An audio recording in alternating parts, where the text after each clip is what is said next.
آرام کیا، کھانا وانا کھانے کے بعد اس کے بعد نماز کے لیے کھڑے ہو گئے۔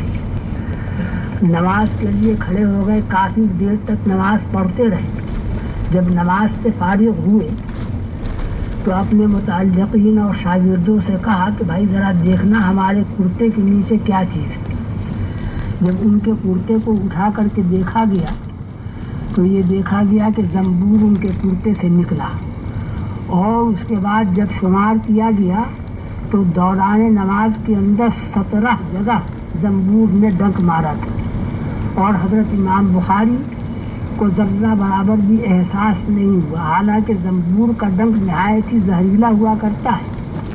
اس کے ڈنک مارنے سے تقریباً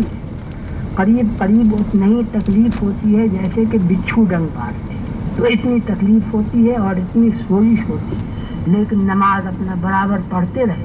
نماز سے فارغ ہونے کے بعد یہ کہتے ہیں کہ کچھ ہے کرتے کے اندر، تو ذرا اتنا احساس ہوا ان کو، تو اس سے معلوم ہوا کہ نماز کے اندر کتنے خشوع اور خضوع کے ساتھ نماز پڑھا کرتے تھے یہ، اور کتنا خشوع اور خضوع ان کی نماز کے اندر ہوا کرتا تھا۔ تو بہرحال حضرت امام بخاری نے اس کتاب کو 16 سال کے اندر تصدیق کو مکمل کیا۔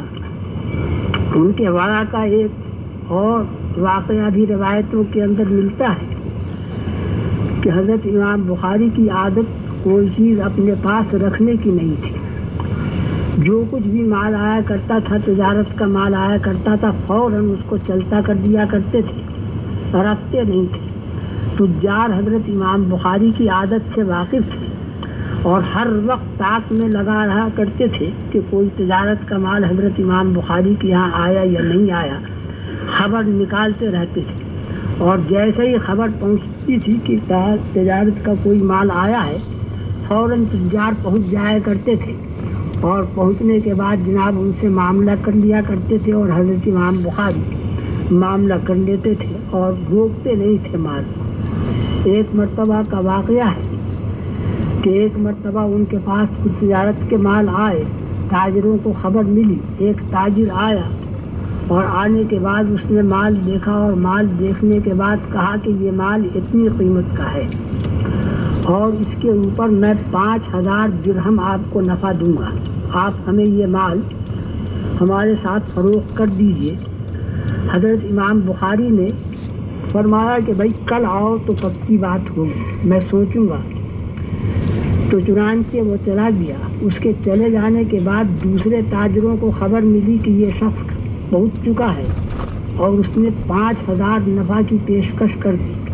تو چنانچہ وہ دوسرے تجار آئے، اور آنے کے بعد مال دیکھا، مال از حد قیمتی تھا اور تجارت کے اعتبار سے نہایت ہی نفع آور تھا۔ تو چنانچہ مال دیکھنے کے بعد انہوں نے بھی یہی کہا کہ یہ اتنی قیمت کا مال ہے، اور اے حضرت میں آپ کو اس کے اوپر 10,000 درہم نفع دیتا ہوں، آپ ہمارے ساتھ بیچ دیجیے۔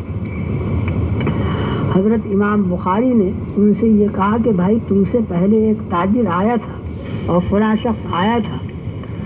اور اس نے بھی یہی قیمت بتلائی اس مال کی، اور اس نے 5000 نفع دینے کا پیشکش کیا تھا۔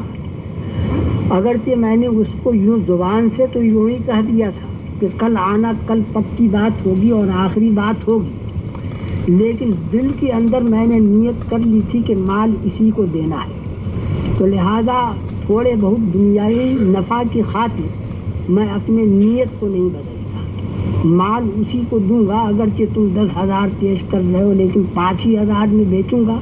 لیکن مال اسی کو دوں گا۔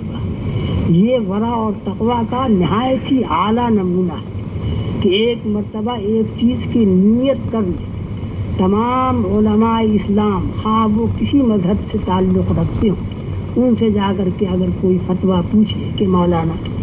ہم نے اس بات کی نیت کی تھی، کیا اپنی نیت کے خلاف یہ بات کر سکتے ہیں، حالانکہ یہ بھی جائز ہے وہ بھی جائز ہے، تو سب کے سب یہی فتویٰ دیں گے کہ ہاں آپ کو اختیار ہے، جب دونوں جائز ہے تو دونوں میں سے آپ کوئی بھی جو اپنے حق میں بہتر سمجھے وہ کر سکتے ہیں۔ لیکن تقویٰ ایک الگ چیز ہے، جیسے کہ مشہور ہے کہ اب تقویٰ غیر الفت